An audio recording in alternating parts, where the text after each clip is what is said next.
afternoon and welcome to Insights by Johnita Francis, where we do the quarter hour of power. We have to speak fast to get through everything that we've got to talk about.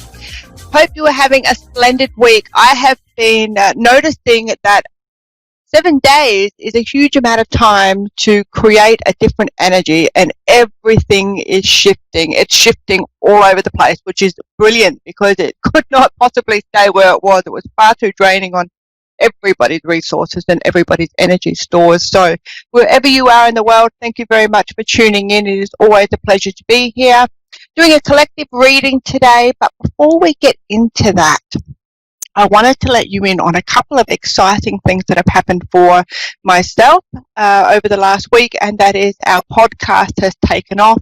As you are aware, we've got a sponsor within the first 12 hours of being on air, and we've actually just gone for leaps and bounds ahead of that. So if you haven't had a chance to subscribe to our podcast, it's called A Guided Life. You can find that on Facebook and be part of our live audience if you like.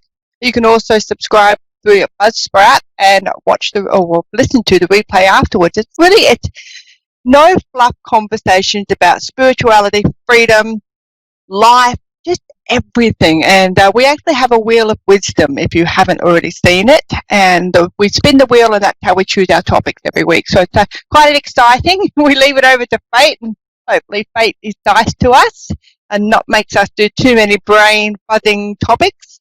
But it's a really cool, it's a very cool podcast, even though it's my baby, a shared baby with Trish Rock. So the other exciting thing, of course, is that I have released my own Oracle deck, and you can get your own set from my Facebook page, Insights by Johnita. Now, of course, Johnita is the oddest name in the world, and you can spell that Johhnita. Jump on there. They will be up for sale tomorrow afternoon, which will be our morning time, but your afternoon tomorrow. So please do check that out if you'd like your own Oracle deck from the Modern Oracle. That would be awesome. Let me know and we can arrange that for you. Very cool cards. Very, very cool cards. Even though they are my own, I'm allowed to sprout about them. So this week, I actually pulled a couple of cards out. I pulled the From Survive to Thrive Empowerment cards because I just want to get a take on what's next. Like, we've been stuck in this energy for a little while now, and we've gone placidly, we've gone crankily, we've got the shits, we've pulled ourselves back. Some of us have isolated purposely to stay out of the energy fields, and the ebbs and the flows have been quite extreme in so many different ways in the last, couple of months worldwide. So I thought, okay, like, what's next for us as a race of people, irrespective of where we live on this planet, what's next? Like, what can we look forward to?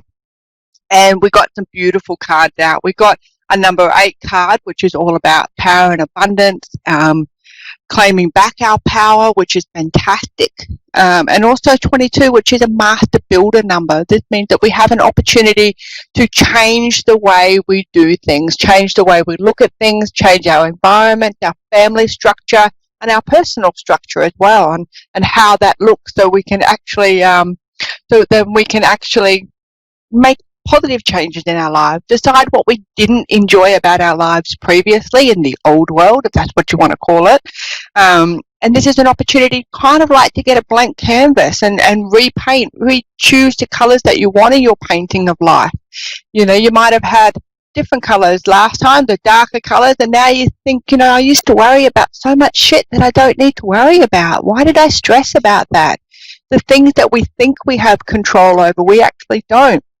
The things that we thought we had no control over, like our emotions, we actually do. So it's been a big mindset shift. A lot of us had a fixed or a stagnant mindset before, where this is just life and this is Groundhog Day and this is what we do, and we go to work and we come home and same old stuff.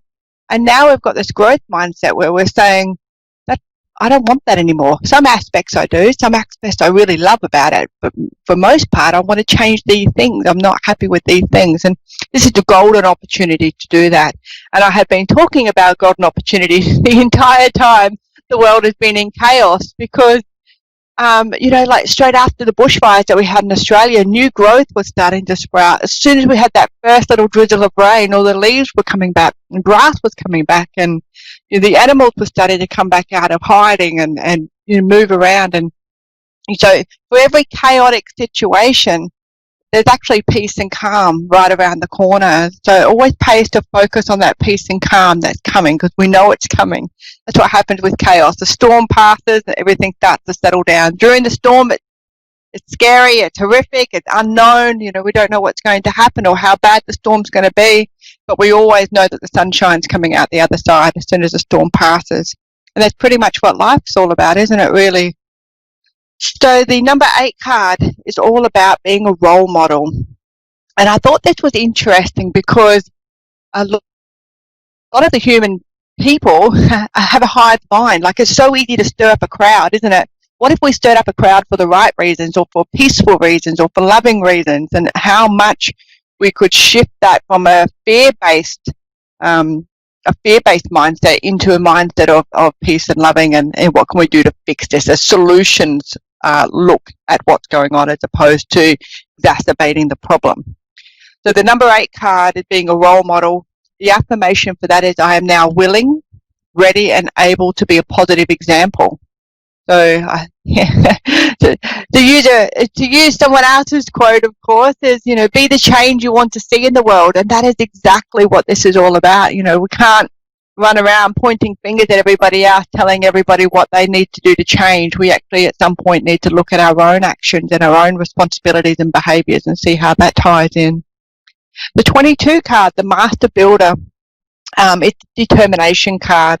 So I'm now willing, ready and able to do my absolute best at any given moment. So check ourselves. Is this the best I can do right now? And sometimes it is. I know that I've given my absolute best. And then in hindsight, I've looked back and gone, wow, I'm so much smarter now.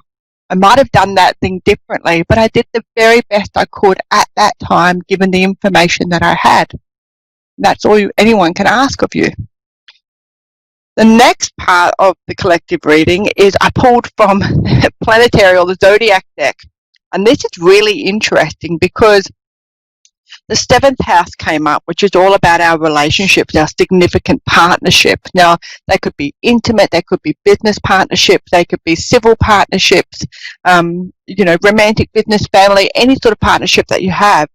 And it's about changes that are happening in there. Now, these could be, positive changes for you, or a little bit uncomfortable short term, but in the long term, there'll be much better choices for you. So relationships is something that has been on the front of your mind at the moment. Then this card is definitely for you. And this is an opportunity for you to think about how you can be a positive role model within that relationship. If your husband or your wife is driving you crazy over something that they're doing, or perhaps something that they're not doing, which is more often than not the case, then we can show them what we expect from them, or be that positive role model. Say, okay, well, I'll do it then. Maybe this is a job that they don't want to do. My husband does not like bringing the washing in.